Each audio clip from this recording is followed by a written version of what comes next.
Hello there, this is Debbie Heiser, and I am so stinking excited to share this new season 4 with you. And I can't believe that this is already the 4th season of Lead Your Life with Debbie Heiser. And I just want to thank each of you who listen. And my hope is that the tools, the thoughts and experiences I share, as well as the work I've done to love myself, love others, and love the work I'm called to do, that also helps me lead a truly lit up life, will help you move into a more lit up life yourself. A few things to look for in this season. Super excited to share that we're going to be coming to you now every week with episodes jam-packed with information to serve you. Every other week, you'll hear from a guest who's leading a life that they love, and I'll be asking them to share their stories, how they got there, and any thoughts or advice that they can give you, our loyal listeners. We have new music too, and I'm so thrilled to introduce this song called Ride, sung and co-written by my friend, Miss Jackie Wilson. And she, along with her collaborators, Tyler Banks, David DJ Lee, and Chris Renee, are super talented and generous, as this song fits perfectly into the thought of stepping into your best life. To follow any or all of these talented folks, check out the show notes for their social handles. Thanks again for listening. Enjoy season 4 and do us a solid and leave us a rating and a comment to help us be able to share more with people across the globe. Now, let's get started with this episode. You're the only one who really can transform your mind. Hello there. Welcome back to another episode of Lead Your Lit Up Life with Debbie Heiser. I am Debbie Heiser, founder and CEO. I call myself a chief igniter of Lead Your Life with Debbie Heiser. And I am so excited to be here with you.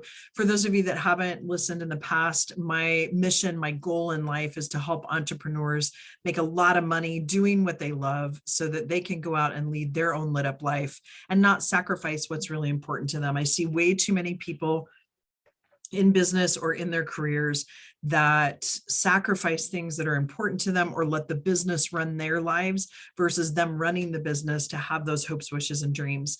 And so today I want to talk to you a little bit about the law of sacrifice. And I talk to my private clients a lot about the universal laws, and mainly because they've helped me a lot to step back and look through the lens of curiosity instead of judgment and be able to really identify those things in my business and in my life that I can look at and shift perspective and change so that I can lead my lit up life. You know, there's a couple of things. I did a live video on Facebook recently about being able to ski. And by the time you hear this, ski season will be over, but I have that flexibility, but I had to work through stories. I had to work through the story of my work hours and what that looked like. I spent so much time in corporate that in my mind, my work hours were 8 to 5, Monday through Friday. This is where the law of sacrifice comes into place. The law of sacrifice is about letting go of something that is not necessarily honoring you or serving you or that is causing you to not grow into your more life directive, to not grow into what's in your spiritual DNA to happen for you. And so it's this letting go to let emerge. And I teach a class at Gonzaga University. It's 537 Foresight and Strategy. And it's really about letting go to let come. And it is about thinking about the law of sacrifice, about letting go. There's also the universe abhors a vacuum. So whenever you let go of something and make space for something, it is going to be filled. And so part of that is about being mindful of what comes into our life. So let's talk about what this looks like. So first of all, I want to share with you a concept that I do teach in this class, and it is about Theory U. Theory U has been around for a while, since I want to say the 50s or 60s, don't quote me on that. And it was a behavior modification model that was used. And then Otto Scharmer out of MIT now does a lot of work with Theory U and the emerging future from an economic perspective, and now also looking at peace and multiple different things that are coming out of that. But Theory U, if you can think of the letter U and how it goes down and comes back up, that's the model of what Theory U looks like. And basically what it is telling us is that in order to move into a space, theory U is about letting go of something. So that's the downward angle. So letting go and then rising, well, stopping there, then in the middle and presencing. And part of that, I know for me, I have a hard time sometimes staying present. I think about the future or I'm living in the past. And so it's really about being present. And I want you to think about a situation where you've been with a friend or a loved one and you're having a conversation and you can tell that they're distracted. That's not being present.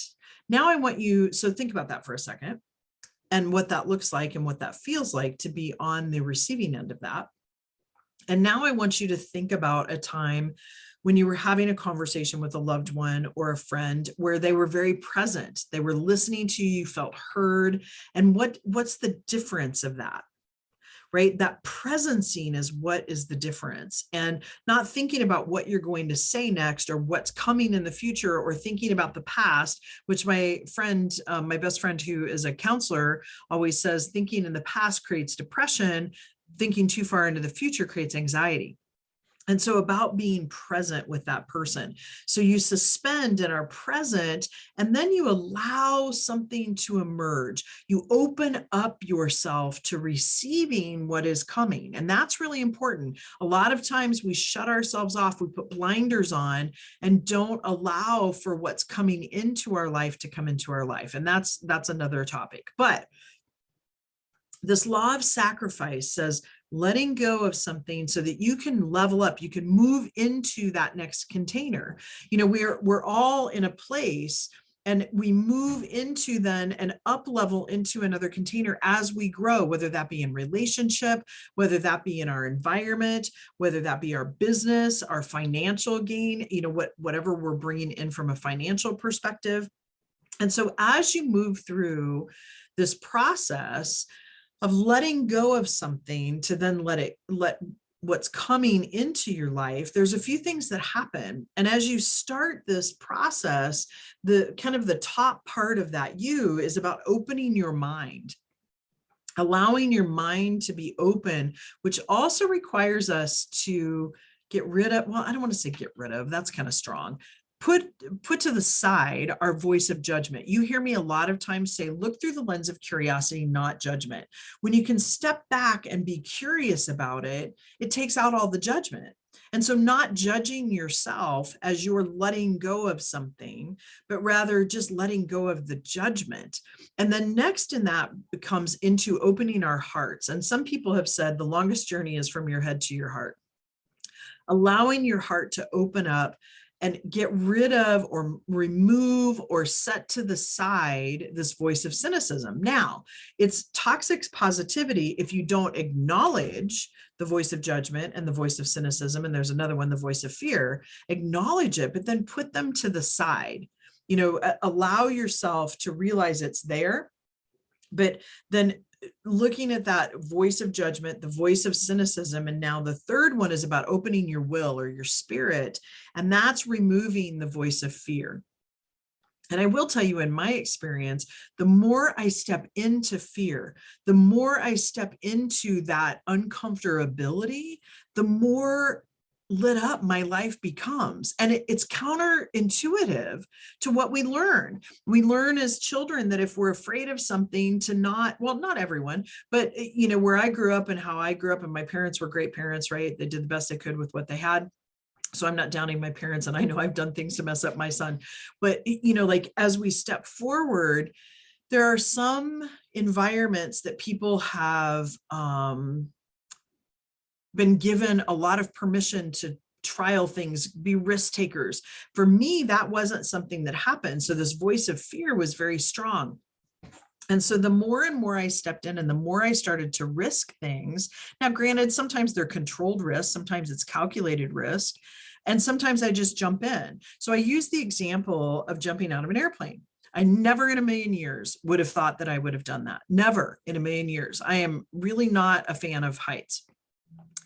And I'm not a fan of letting go of control sometimes too. And that's an awareness that I have that I've been working on. So I decide I'm going to skydive as a kind of I guess as a ceremony of kind of this newfound kind of freedom that I'm finding myself in. And so I decided to do this. And I was driving home one day and I heard an ad on the news or something on the radio that this group was going to be in Sandpoint doing skydiving. And I called them immediately, booked it, and didn't even think twice about it. I thought I'm going to make it be a quick decider and go forward and do this. As it approached, it was really interesting because I was not anxious about it. I was not afraid, where before even talking about skydiving like took my breath away. And when I got there, I never once felt unsafe. Now, granted, you have to sign your life away, right? And I know there's risk. And I was paired up with a guy that does this all over the US. And he's a subcontractor, actually, and you can find him on Instagram. He has a dog that rides on the back of his motorcycle, and it's Socks. I can't remember his handle. I should remember that. But anyway, I went through a video. I went through kind of learning about it. I had a little fan club there cheering me on. And honestly, the only time that I got a little anxious was when they gave us gaiters, because it was right as the pandemic had hit. And I got in the airplane and it was rather small. And I had to put this gaiter up over my mouth, and it was hot because it was summer. And that started to get me a little overwhelmed, I would say. But that was the only time that I felt any kind of anxiety. And so we're riding up, the view is absolutely gorgeous. And, you know, he explained everything to me, and I knew what was happening. And that's something that's different for me, that I also need to let go of this need to know what's happening, or how the ski run is going to look, or what's going to take place. But anyway, we get up there, and, you know, he had explained to me, do your yoga breathing, because when you have that much air coming at you, you can't breathe, you know, and kind of prepped me for the whole thing. And stepping out on this little bitty platform that couldn't have been bigger than a piece of paper, 8.5 by 11. And both of us being out there and him counting to 3 and then just free falling was something I'd never experienced before. But I had decided to let go of that fear because it wasn't serving me any longer. And I wanted to do this to prove to myself that I could. Now, that's kind of a different view of the law of sacrifice, but it's also about letting go of stories that we have, letting go of things that we've learned in our subconscious brain. And for any of you that have been following me, you know, I talk a lot about basic brain science, about these messages that come into our subconscious brain that we learn from religion, we learn from our parents, our tribes, growing up, people we hang out with, other people's stories about things. And so I had let go of that fear, but then also looking at having to let go of sometimes relationships that aren't serving you, right? And that's not always a fun one. And sometimes the law of sacrifice is hard. Even though I have an easy button, it can be just that easy to let it go, but it's hard, it's difficult.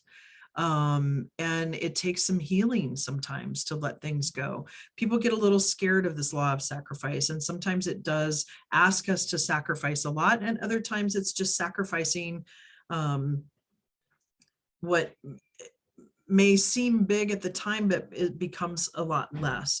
And so when you think about the law of sacrifice, I want you to think to yourself of what are some messages maybe that I've received. As an example, I received some messages that sales were slick, right? That selling to people was taking something from someone, taking money from someone. Now, granted, I get paid for what I do. However, I've shifted that mindset. I let go of that mindset, because sales is really about love. If I am able to help somebody get really clear on what they want to do as a business, if I can help them get really clear on how they want these other avenues of their life to look, then why wouldn't I offer that to someone out of love? And it's not that I'm out there trying to be slick and make sales of widgets. I'm curious, and I like to know what's happening with people's lives. And if I can help someone, I absolutely want to help them. But that was something I had to sacrifice. I had to let go of that thought process in order to step into that fully. So part of what I love doing is helping clients uncover what these messages might be that they can let go of, so that they can move forward into what's there, so that they can really employ this law of sacrifice. to help them out, letting go of the voice of judgment, letting go of the voice of cynicism, letting go of the voice of fear, and really being present, and then allowing for things to crystallize, allowing for what's new and emerging to come forward. I think as a world, and I don't give my opinions very often, but I'm going to give an opinion here. I think we are on the precipice of something emerging, and people would say duh, but what I mean by that is something large. Like we had the Industrial Revolution, we had the technological revolution. I think there is a large thing that's getting ready to emerge in the world, and I think the pandemic put some of that into play. But I also think, it's cycling, and we're in that cycle right now. And so it's really about what's coming in your future. And have you sat back and thought about what it is that your true heart's desires are? The next podcast that I do with just myself, I'm going to talk a little bit about what some of those messages are and how you can change those messages. But in the time being, I want to share with you an exercise that my mentor and good friend, Dr. John Horsman, who is a retired professor at Gonzaga, and who I'm humbled to have taken on a class that this foresight and strategy class that he developed, has come up with. It's called a spirit walk, and I highly recommend it to you. And I suggest to people to go to a place that you are familiar with, because I've hiked before and gone on the spirit walk in a place I'm very familiar with, and then gotten really into a meditative state, and then said, oh my gosh, where am I? Right. And so then I had to reorient myself to then get out of the forest in my hike. And so what this says is that you start out and you think about a threshold. So whether it's a sidewalk or whether you're on a path, maybe it's you come to this rock and you say, I'm going to pass this rock, and I'm in the threshold then of my spirit walk. And if spirit walk wonks you out, change the name. It's really the content of it. So as you step over into this threshold, you're in sacred space. And so you look around and find a rock, and pick up this rock. And as you're walking, notice the rock. Notice if it's cold. Is it hot? Is it heavy? Is it soft? Whatever, like whatever words come to your mind, just notice, be aware, because there are messages coming to us everywhere in nature. And so as you walk, start thinking about, what are those things that I need to let go of? What are those things that potentially are stopping me? And or it might be asking, what are the messages that are in my head that I need to let go of, that will then be open to then what's going to serve me better, so I can go out and serve in the world better. So continue to go through that process until you feel like you've let go of all that you need to let go of. And once you feel that, then leave the rock on the path. Some people throw it, some people set it down nicely, some people just drop it. One time I was on a walk and it just fell out of my hand. So allow that to happen. And then what you're going to do is, again, the universe abhors a vacuum. And so it's going to fill that space that you've just now created. And you want to be mindful about what goes into that space then. And so look around, pick up a piece of wood. It can be a stick, a pine cone, whatever it is that you choose for it to be.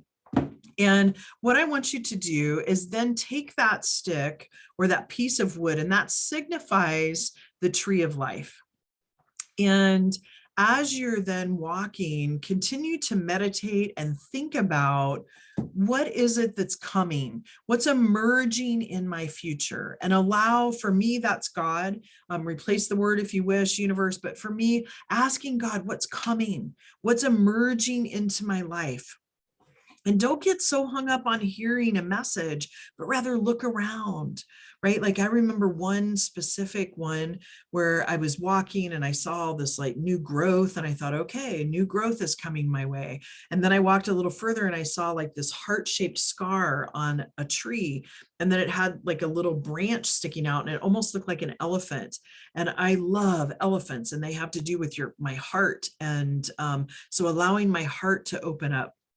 And so it's about using that imagery to realize these messages that are coming your way, and trusting your intuition, and trusting that, for me, the Holy Spirit, but the universe is giving you those messages. And once you feel like you have gone and received the messages that you needed to receive. Leave the piece of wood on the path, and you can use some kind of ceremony if you wish to with that. And then pick a line, pick a threshold where you step out of that sacred space. And I always recommend to people too to have a journal nearby and journal when you get back to your car or wherever you're at. And you might see some themes starting to unwind as you journal. Sometimes you don't see them until you start to journal. So again, I highly recommend that exercise. And I hope that as you look at letting go of certain things that, and if you want to talk about it, please go out and sign up for a clarity call on my website, www.leadyourlituplife.com. I'd love to talk to you about this. This is something near and dear to my heart, and I'm very passionate about how you let go to let emerge in the future what's coming. So with that, this is a wrap. I would really appreciate it if you have listened and liked this one to go out and rate this for me and leave a little comment and share it with a friend. And with that, everyone have a fantastic couple of weeks, and we'll see you again soon.